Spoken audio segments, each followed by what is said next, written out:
Esta é a América do século XVIII. A América antes da máquina. E este é o povoado de Greenfield, uma comunidade típica de uma nação ainda tranquila.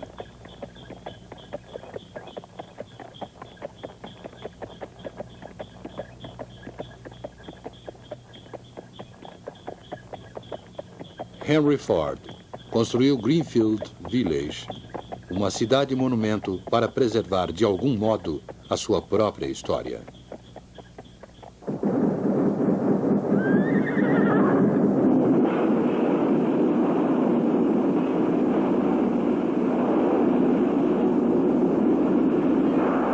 A Revolução Industrial, seu início nos Estados Unidos. Um filme da Enciclopédia Britânica. Versão brasileira, Alamo.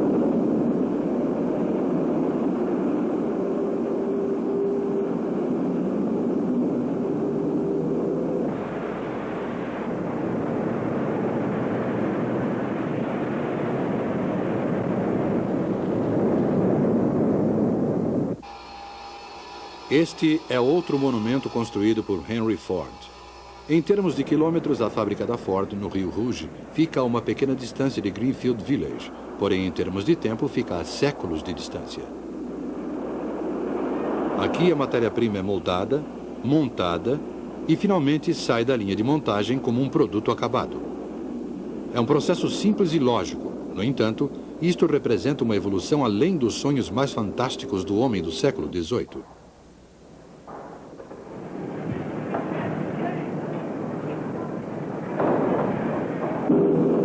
Para compreender como a Revolução Industrial destruiu as Greenfield Villages da América, precisamos recuar quase 2 séculos.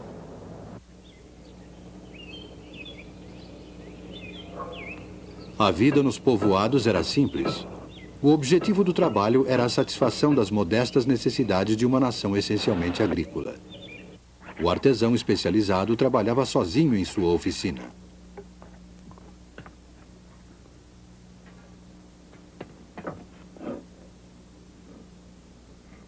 A maior parte do trabalho era ainda realizada nas casas. Aqueles que tinham recursos importavam roupas da Inglaterra.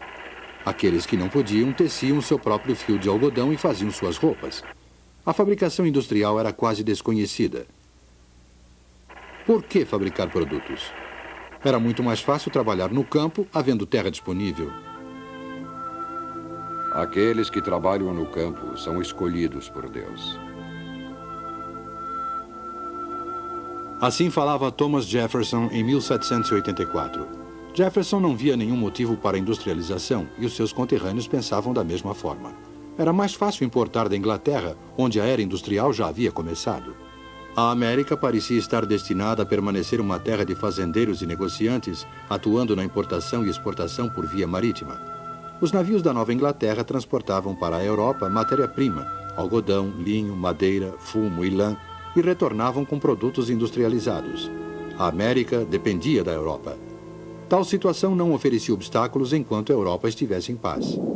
Mas no início do século XIX, a França e a Inglaterra entraram em guerra ameaçando a frota mercante americana.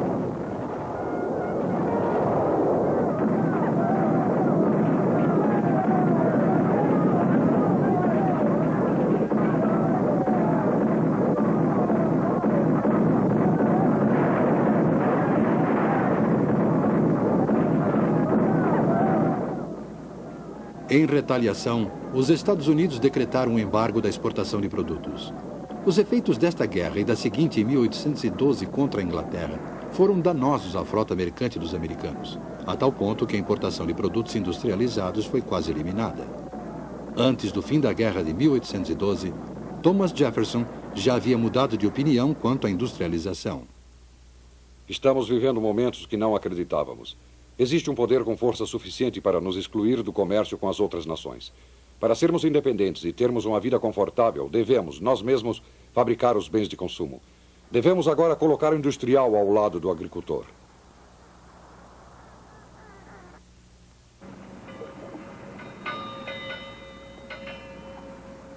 As condições mudaram. A América, completamente ilhada da Europa, precisava ser industrializada. Os comerciantes da Nova Inglaterra, sem condições para operar os seus navios, procuravam novas formas de investimento. Alguns anos antes, um inglês chamado Samuel Slater havia lhes mostrado um caminho. Aos 20 anos, vi um anúncio em um jornal americano onde se ofereciam máquinas modernas para beneficiamento do algodão. E como eu tinha sido aprendiz na fábrica inglesa do Sr. Richard Arkwright, que desenvolvera a máquina para a fiação de algodão, achei que essa máquina faria sucesso na América.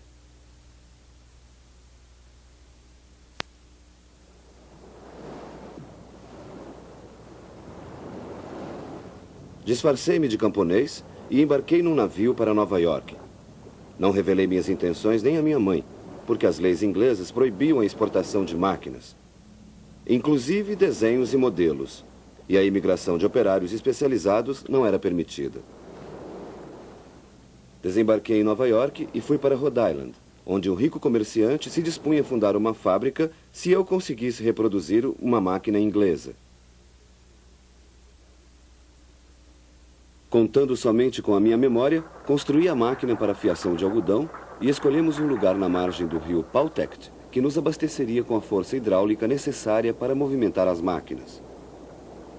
Naquele local, em 1791, construímos uma fábrica cujas máquinas eram operadas por 9 crianças entre 7 e 12 anos de idade. Era um modesto começo, este da Revolução Industrial Americana. Uma pequena fábrica onde se produzia somente o fio de algodão, uma vez que o tecido ainda era fabricado em outro local. Um projeto de máquina contrabandeado da Inglaterra e montado em uma pequena fábrica no modelo inglês. Qual seria a contribuição americana para a Revolução Industrial? Talvez esta contribuição tenha começado com um grupo de homens em Massachusetts, em 1813.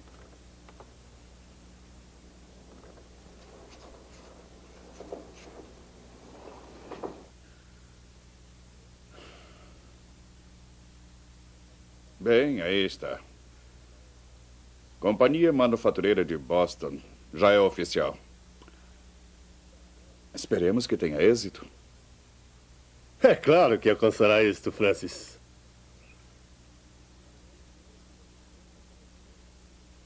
Se os teares ingleses podem produzir quilômetros de tecido em um único dia, nós também conseguiremos. Com maior razão, aperfeiçoamos o modelo inglês. De que outra forma a família Lower poderia investir o seu dinheiro?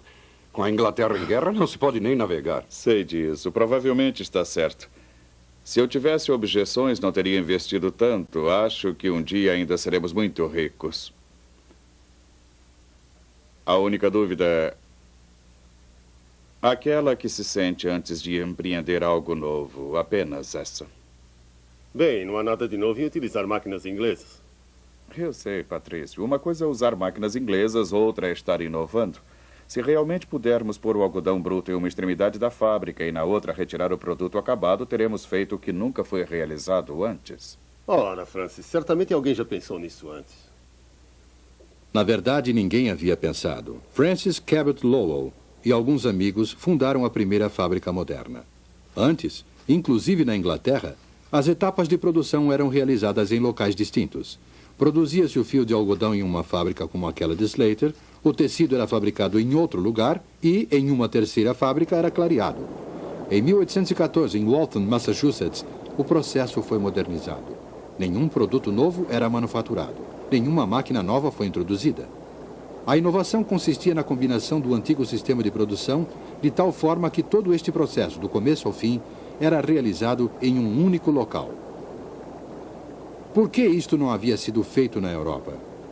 Talvez porque na América havia menos tradições a quebrar. Não havia nenhuma regra estabelecida de produção para Francis Lowell e seus sócios. Logo, eles tinham total liberdade para decidir sobre o método mais prático de produção. Não tinham talento para o trabalho manual, mas sim para a organização, para realizar o óbvio. Dentro de poucos anos, a fábrica estava produzindo quilômetros de tecidos por dia. E os preços, para os consumidores, caíram de 25 para 6 centavos de dólar o metro. Os proprietários então começaram a procurar outra instalação. Eles sabiam que poderiam movimentar mais teares se contassem com mais força hidráulica. O problema era onde encontrá-la. Por que não compramos o canal Pautec? Inicialmente, aquela parecia ser uma ideia absurda, mas Francis Lowell pensou e concluiu que a compra do canal Pawtucket proporcionaria à sua fábrica toda a força hidráulica do rio Merrimack, o qual tinha uma queda d'água com mais de 10 metros de altura. Essa força poderia movimentar um grande número de teares. Lowell decidiu comprar o canal. Ele jamais poderia fazer algo semelhante na Inglaterra, onde a força hidráulica havia sido há muito tempo distribuída em pequenas cotas e, consequentemente, as fábricas eram obrigadas a permanecer pequenas. Somente na América era possível pensar em empreendimentos arrojados e grandiosos. Lowell comprou o canal Pawtucket, construiu a maior fábrica dos Estados Unidos e fundou a cidade de Lowell. Mas ainda havia um problema perturbando Lowell e os outros industriais daquela época. As máquinas quebravam e os consertos frequentemente duravam várias semanas, pois era necessário que um técnico especializado fabricasse cada peça.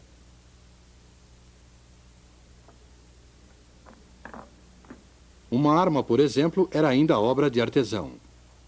Cada peça era cuidadosa e lentamente moldada à mão. Por isso, a proposta de Eli Whitney para o secretário do Tesouro parecia absurda em 1798. 10.000 mosquetes. Fabricarei 10.000 mosquetes em 28 meses. Isso se o governo concordar com os termos do contrato. Sr. Whitney, nem eu nem o presidente podemos imaginar como o senhor conseguirá produzir tantos mosquetes num prazo tão curto. Onde o senhor encontrará os armeiros? Não vou precisar de armeiros. O país precisa de armas. Se o senhor diz que as entregará, nós acreditamos. Talvez a ideia tenha ocorrido a Eli Whitney quando ele desenvolveu o seu descaroçador de algodão. De qualquer modo, a ideia foi dele e era surpreendentemente simples. As peças para as máquinas deveriam ser intercambiáveis. Em lugar de um artesão especializado moldar peça por peça, máquinas de precisão fabricariam milhares de peças de reposição, que seriam utilizadas de forma permutável. Este foi outro exemplo de desenvolvimento do óbvio. E naquela época, na América, onde havia falta de artesãos especializados, os seus serviços não seriam mais necessários. A máquina, e não o homem, seria especializada. Passados os 28 meses, o Sr. Whitney não entregou nenhum dos seus prometidos mosquetes. Ele se dirigiu ao presidente Adams, esperando que a demonstração do seu novo empreendimento salvasse a sua reputação. Sr. Whitney, o presidente o receberá agora.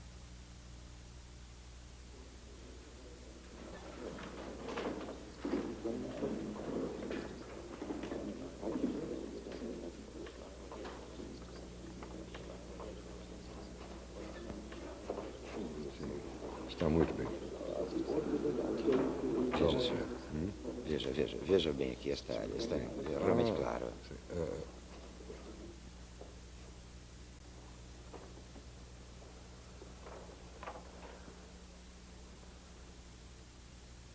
Como vai, Sr. Whitney?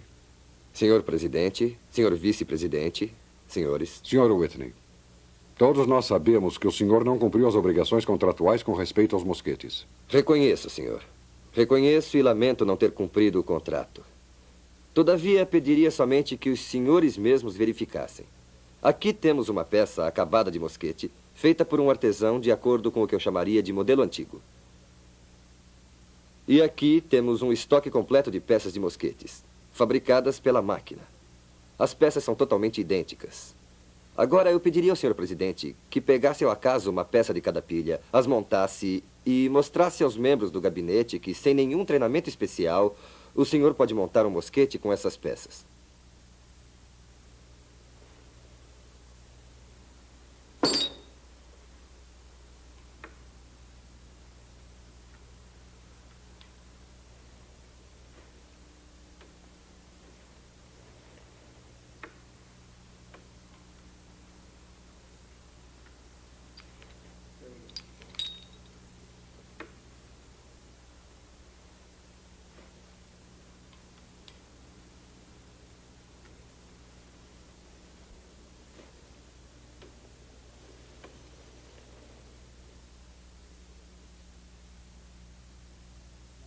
Sr. Whitney, aceite os meus parabéns. Muito obrigado, senhor. Jamais eu poderia crer que essas máquinas pudessem fabricar peças tão exatamente iguais, de forma que, inclusive, um homem sem nenhuma experiência como armeiro pudesse montar uma arma. O senhor percebe o que significa isso? Milhares e milhares de peças poderão agora ser fabricadas em série. Isto é realmente... Em lugar de receber uma reclamação, Whitney recebeu uma prorrogação do prazo do contrato e mais $20 mil. Graças à ideia de peças de reposição, os consertos passaram a ser feitos de forma mais rápida e sem dificuldades. A produção em série tornou-se viável e, talvez o mais importante, qualquer um poderia ser um profissional. Uma grande mudança ocorria também nas fazendas dos Estados Unidos. As pessoas começaram gradativamente a abandonar o campo e se dirigiam para as fábricas. Não era preciso nenhum treinamento especial para ser um operário. Qualquer um podia operar uma máquina.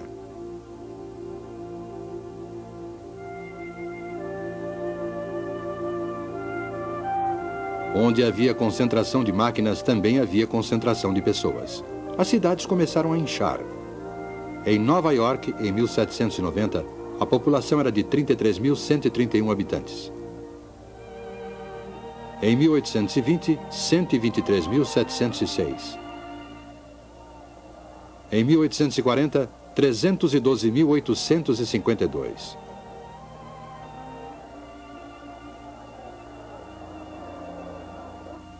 As fábricas atraíam as pessoas como um ímã.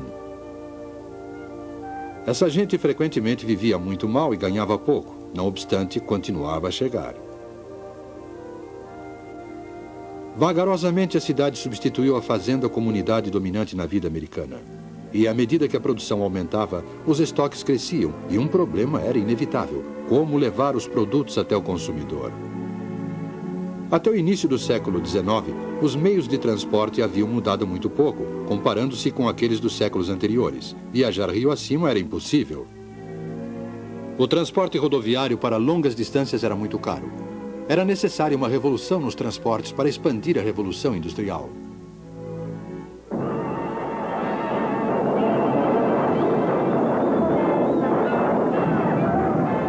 Em 1825, o canal Erie foi inaugurado com fogos de artifício, parada e um solene lançamento de água do canal no Oceano Atlântico.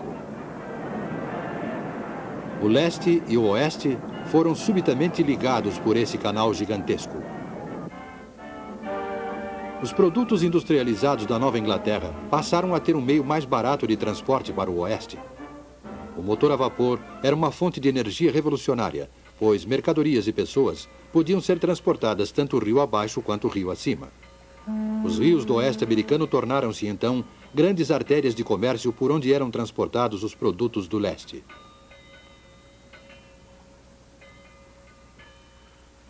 Mas o fato mais importante ainda estava por acontecer. Com a ferrovia, a vastidão territorial americana não era mais um obstáculo, e sim uma riqueza. Trilhos ferroviários podiam atravessar todo o território. Os industriais tinham diante deles o maior mercado da história.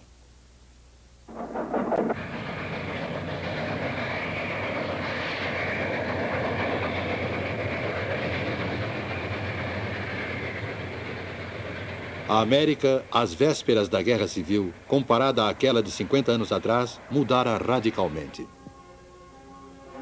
Quase um quinto da população americana já havia migrado para as cidades. A indústria estava solidamente estabelecida, principalmente no Nordeste. Confinada aos limites da ferrovia, a indústria também beneficiava o Oeste emergente.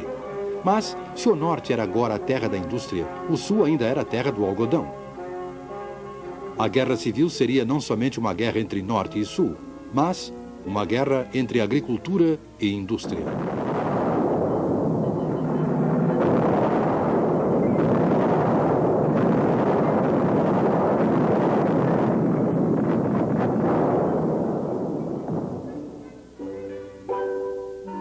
Em 1860, o cenário já estava montado. As máquinas, principalmente inglesas, já haviam sido introduzidas. Sob a liderança de Francis Lowell, foi iniciada a produção em uma mesma fábrica de produtos acabados.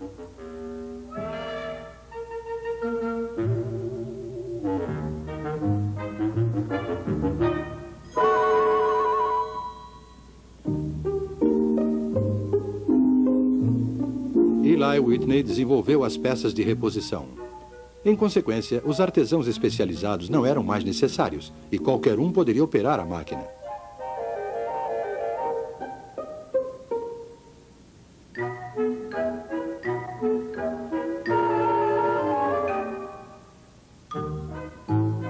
A força hidráulica foi substituída pelo vapor.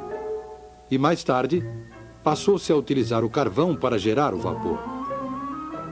A mão de obra para operar as máquinas veio da zona rural e uma rede de ferrovias, canais e barcos a vapor transportavam as mercadorias através da imensidão do país. No período de 50 anos, o velho mundo chegara ao seu final. No espaço de 50 anos, foram lançadas as fundações do novo mundo.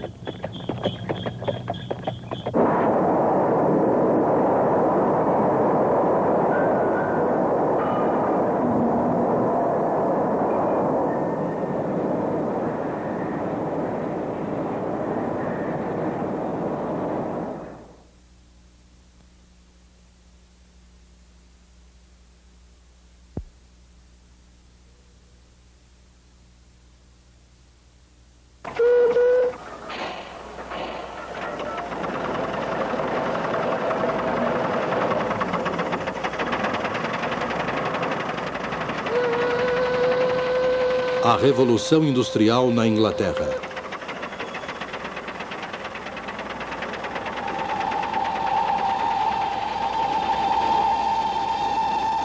Um filme da Enciclopédia Britânica. Versão brasileira, Álamo.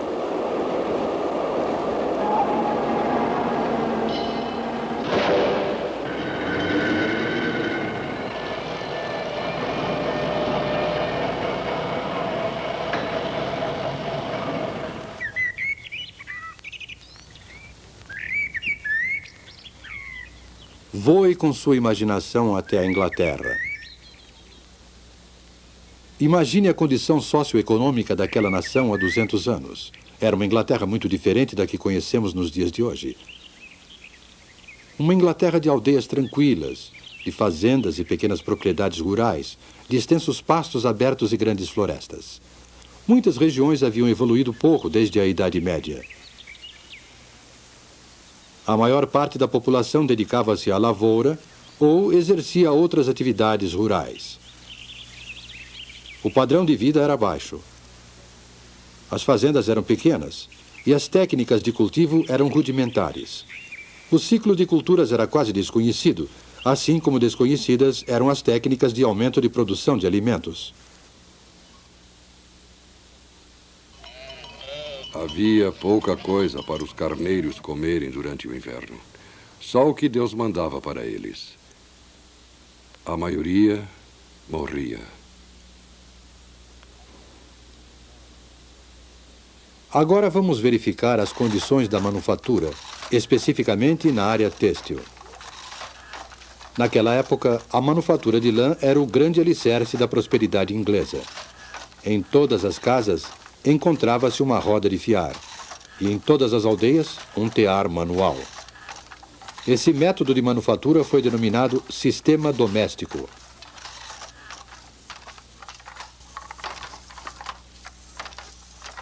Timóteo. Sim, mestre. Venha cá. Continue esse trabalho, você consegue. Na sociedade inglesa, os mestres tecelões habitavam nas aldeias ou no campo, com todo conforto, e levavam adiante os negócios com capital próprio.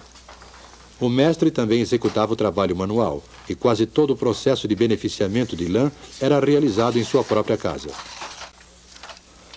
Além do seu tear, o mestre tecelão era proprietário de uma fazenda de 1 a 6 hectares, com alimento para os porcos, aves e algumas vezes para uma vaca. Possuía um barril de cerveja de fermentação caseira, uma roupa de trabalho e outra para os domingos. Tanto os aprendizes quanto os artesãos dormiam e comiam na casa do mestre tecelão.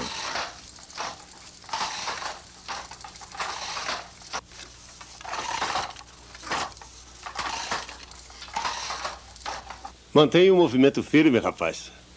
Estou tentando, mestre. Estou tentando. Claro, eu estou vendo seu esforço. Os mestres e os seus empregados eram geralmente ligados pela afeição, a ponto de não desejarem se separar. Os mestres pensavam que era obrigação deles manter os seus homens, inclusive quando os negócios não corriam de forma satisfatória. Consequentemente, um trabalhador vivia e morria no mesmo local onde havia nascido. O mestre e sua família produziam eles próprios quase todos os produtos que consumiam. Ned?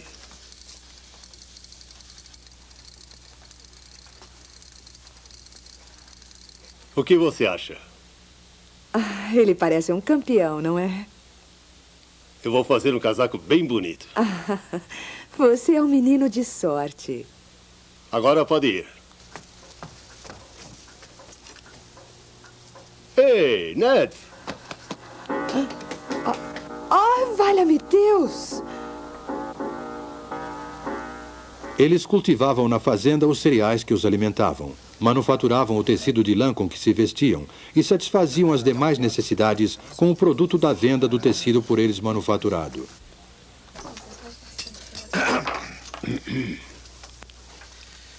Senhor, esteja presente à nossa mesa, esteja aqui em todo lugar. Senhor adorado, abençoe vossas criaturas e permita-nos compartilhar com o vosso banquete no céu. Amém. Amém. O mestre tecelão costumava sentar-se à cabeceira da mesa de carvalho. Rodeado pela sua família e seus empregados, ele rezava a oração de ação de graças, servia o pão e o purê. Às vezes tomava uma caneca de cerveja, sem servir aos seus homens. Mas essa era uma das poucas diferenças entre o modo de viver do mestre e o dos empregados. Por favor.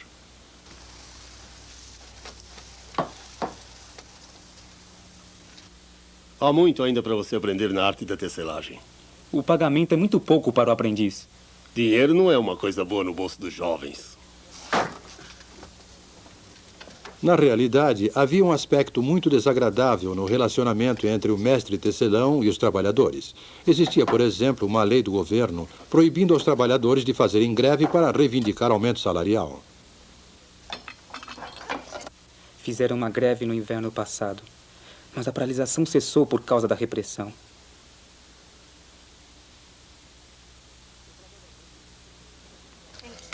O trabalhador dificilmente se arriscava a fazer greve e não podia procurar trabalho em outro lugar.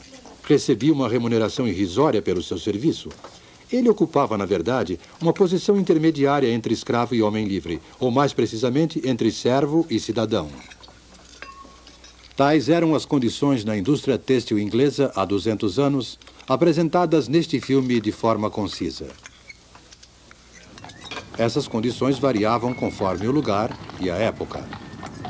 A Inglaterra não era absolutamente o paraíso terrestre, mas a vida seguia o seu curso tranquilo, geração após geração. E nos 100 anos seguintes, a nação se transformou e o estilo de vida do povo inglês sofreu uma transformação radical. Aldeias tornaram-se vilas, vilas tornaram-se cidades, e a manufatura foi transferida das tranquilas propriedades rurais para as fábricas.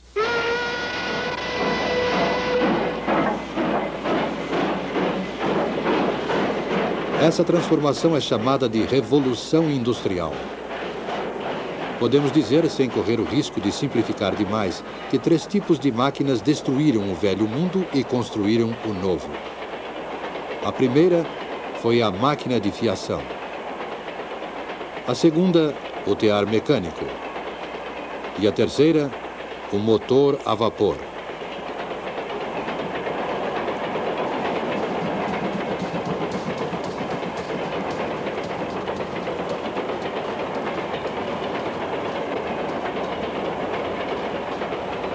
A máquina de fiação, o tear mecânico e o motor a vapor.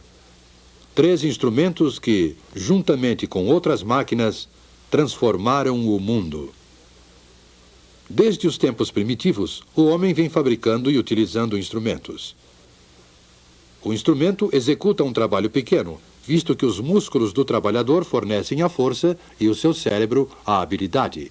Séculos e séculos de fabricação e de utilização de máquinas. No ano de 1765, há mais de 200 anos...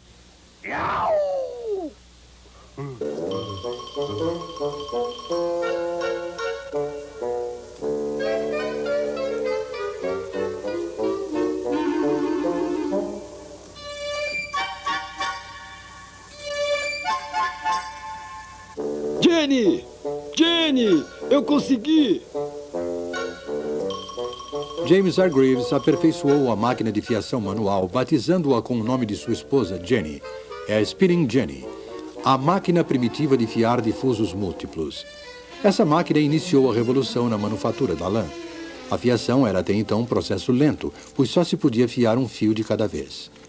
James Hargreaves colocou 8 fusos numa armadura e movia todos eles com uma manivela.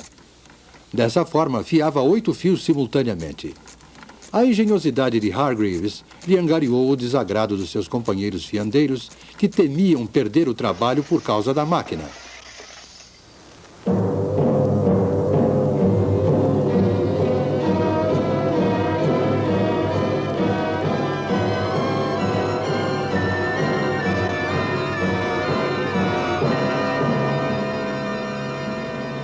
Mas Hargreaves não desistiu do seu empreendimento. E logo depois desenvolveu uma outra máquina que fiava 16 fios ao mesmo tempo. Uma criança podia, ao girar a manivela desta máquina, realizar o trabalho que antes era executado por mais de 100 homens. Ninguém conseguiria mudar o curso da história, pois uma descoberta iria inevitavelmente abrir caminho para outra. Em 1784, a população de Godby Marwood, uma pequena aldeia na região central do país, estava inquieta em virtude do que acontecia na casa do ministro da aldeia, o reverendo Edmund Cartwright.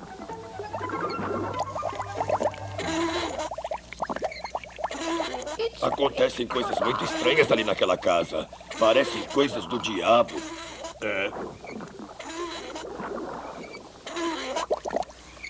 Segundo seus vizinhos, o reverendo não era um homem bom. Acreditavam que ele praticava bruxaria. Mas tais temores eram infundados. Cartwright havia simplesmente desenvolvido uma máquina, acelerando assim o processo de industrialização. A partir de então, a energia não era mais produzida pelos músculos dos trabalhadores, como ocorria com a máquina de fiação. A fonte da energia seria a água. A força da água corrente foi utilizada para movimentar uma máquina de tecer. Estava criado o tear mecânico. O trabalho manual na indústria têxtil foi abandonado, como foi também o velho sistema doméstico de manufatura. O tear mecânico, além de ter um preço elevado para o tecelão comum, era muito grande para ser colocado em casa. Mas, se pudesse comprar 12 teares e instalá-los num prédio... Foi dessa forma que o tear mecânico acelerou o crescimento da indústria e do sistema industrial. A partir dessa época, em lugar de trabalhar em sua própria casa, o tecelão passou a morar em um lugar e a trabalhar em outro. Embora isso seja comum hoje em dia, naquela época houve uma implacável oposição à tirania da sirene da fábrica.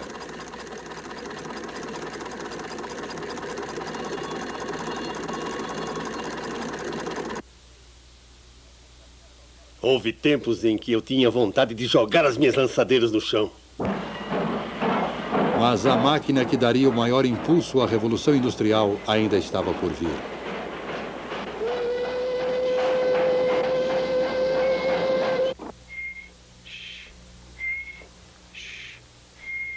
James Watt, quantas vezes já disse para não perder seu tempo? Você não servirá para nada, menino. Não estou perdendo tempo, mãe. Eu estou inventando uma coisa. Inventando uma coisa? O que você está fazendo, menino? Nada demais, mãe. Ainda não tenho certeza, mas acho que é o motor a vapor. A história em torno do jovem Watt e a chaleira de sua mãe não é mais do que uma lenda. O primeiro motor a vapor foi, na verdade, desenvolvido por Thomas Newcomen em 1705 e era utilizado para retirar água das minas de carvão. Um dos motores de Newcomen foi levado para a oficina de Watt para conserto.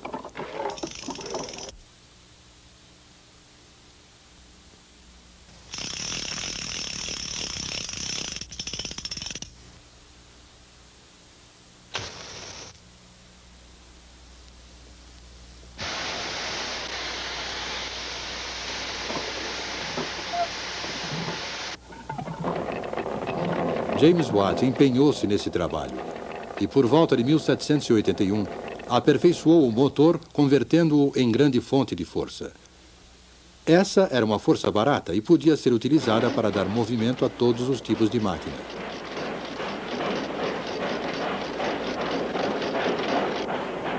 Com o motor a vapor de Watt e com o aperfeiçoamento dos métodos de beneficiamento do ferro e do aço, a Revolução Industrial era um fato consumado. A máquina de fiação e o tear manual foram abandonados. Surgiram as grandes cidades, não de um dia para o outro, mas no curto espaço de 100 anos. No lugar do mestre tecelão, semi-industrial e semi-fazendeiro, apareceu o capitalista, proprietário de muitos teares e empregador de centenas de trabalhadores. Com a Revolução Industrial, a Inglaterra transformou-se na fábrica do mundo no século XIX. Era um período que exigia criatividade e desembaraço. Juntos, empresários e engenheiros criaram uma era na qual a Grã-Bretanha ocupou a supremacia do comércio mundial.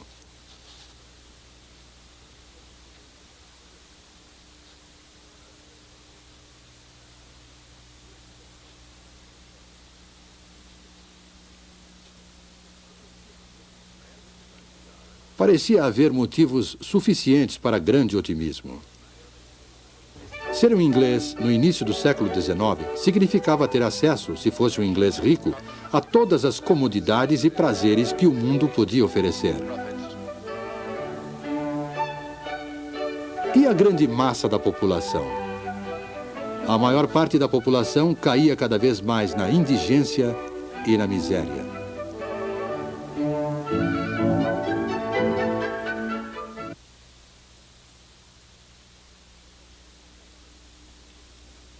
A qualquer hora do dia, podia-se ver as mulheres utilizando, para as necessidades domésticas, a água de uma vala imunda e fétida, cujas margens eram cobertas com uma mistura de lama e lixo.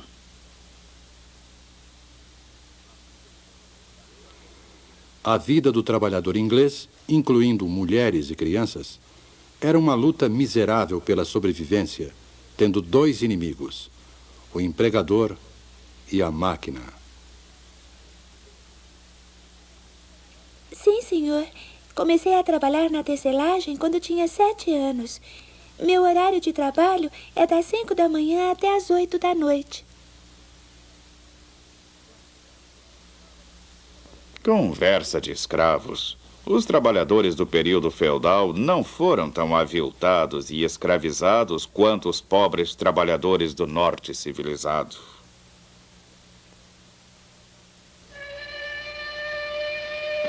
Os homens eram empregados nas minas de carvão para o serviço de escavação.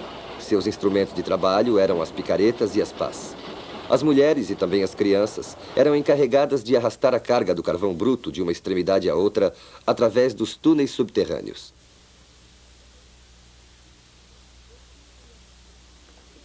O cinto e a corrente são mais dolorosos quando trabalhamos com a família.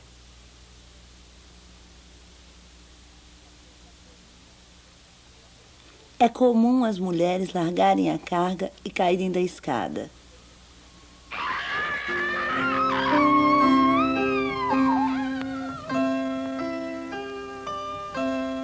A verdade era que o novo poderio econômico inglês e a supremacia no comércio mundial sustentavam-se na exploração da mão de obra, em moradias subhumanas e na imensa miséria do proletariado. Era esta a civilização prometida pela máquina?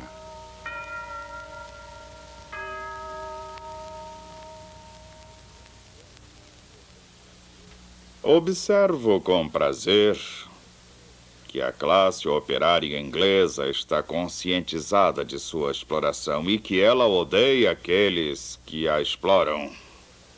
Há uma diferença no comportamento dos trabalhadores. Alguns deles mal nos cumprimentam. Todos os projetos de reforma não poderão evitar os males terríveis que vejo se acumulando há muito tempo. Meus empregados pobres? Não os contratei de acordo com as normas do mercado? Não lhes pago, inclusive, até os centavos de seus salários? Segundo o Dr. Arnold, o problema social era dramático e a Inglaterra seria fatalmente tragada por uma revolução civil sangrenta.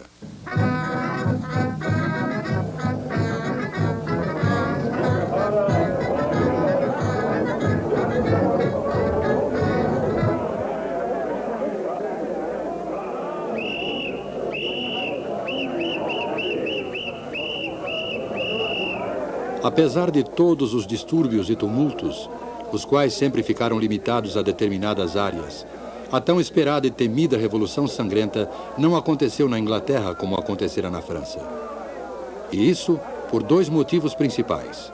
O primeiro foi a reforma.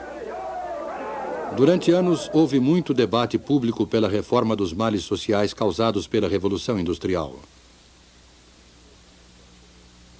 Em 1842, o Parlamento aprovou a primeira de uma longa série de reformas. A Lei das Minas. Determinou que, a partir daquela data, o trabalho de mulheres e crianças menores de 10 anos nas minas de carvão estava proibido. Em 1847, a Lei das 10 Horas. A jornada de trabalho de mulheres e crianças na indústria têxtil não deveria ser superior a 10 horas.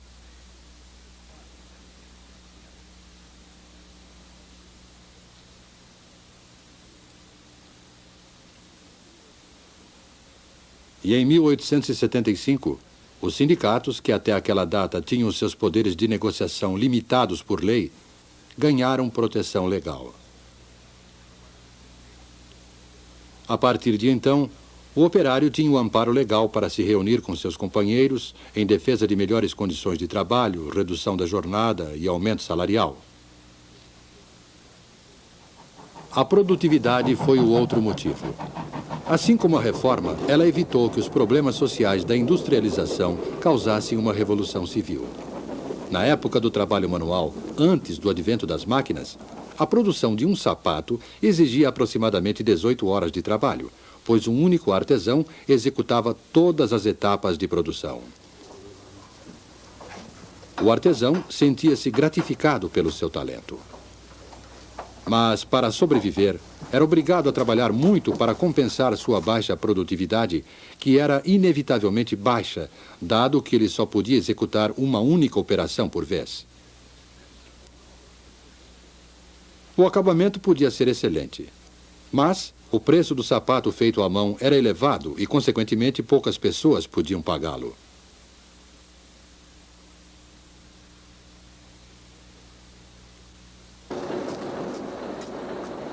Com o advento da máquina, a produtividade dos trabalhadores cresceu espantosamente.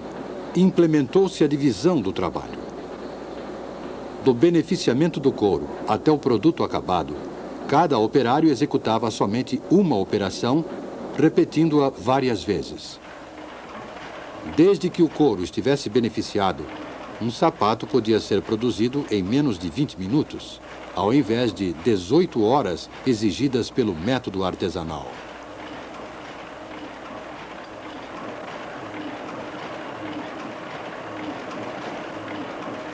Dessa forma, cada homem produzia mais graças à máquina, e sua produtividade cresceu. As horas de trabalho em toda a indústria foram diminuídas. O salário aumentou e os preços dos produtos baixaram. Assim, o operário podia comprar o seu próprio produto. Mais pessoas podiam se beneficiar da crescente riqueza do país. Essa foi a promessa da máquina e da Revolução Industrial. É verdade que essa promessa ainda não se cumpriu inteiramente. Mesmo assim, é uma promessa de benefícios materiais para todos.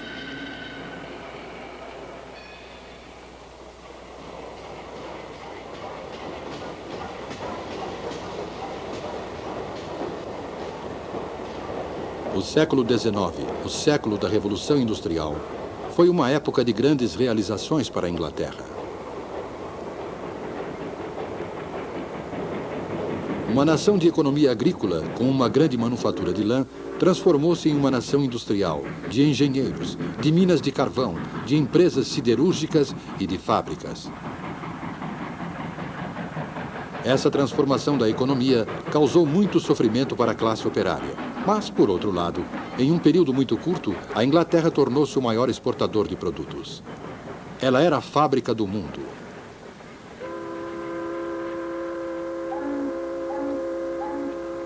Além de exportar locomotivas, motores a vapor, têxteis e outros produtos acabados, talvez o que mais a Inglaterra exportou foi a industrialização. Dessa ilha separada da Europa pelo oceano, a Revolução Industrial se espalhou, levando para o mundo os grandes problemas, assim como os benefícios materiais da moderna civilização industrial.